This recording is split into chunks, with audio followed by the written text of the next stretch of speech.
காவடி ஏந்து பழனி மலைக்கு நாலடி நடந்தால் பலனும் இருக்கு. வேல் முருகா அரோகரா அரோகரா வேல் முருகா.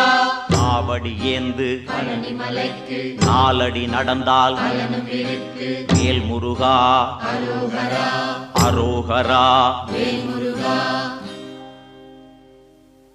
காவடி ஏந்து பழனி மலைக்கு நாலடி நடந்தால் பலனும் இருக்கு. முருகையா கந்தையா துணையாய் தோன்றும் வேலையா. முருகையா கந்தையா துணையாய் தோன்றும் வேலையா.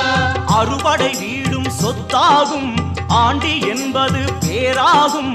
காவடி ஏந்தும் நெஞ்சம் எல்லாம் முருகன் வாழும் ஊராகும். தேகம் அவனது பேராகும். வேல் முருகா அரோகரா அரோகரா வேல் முருகா. முருகையா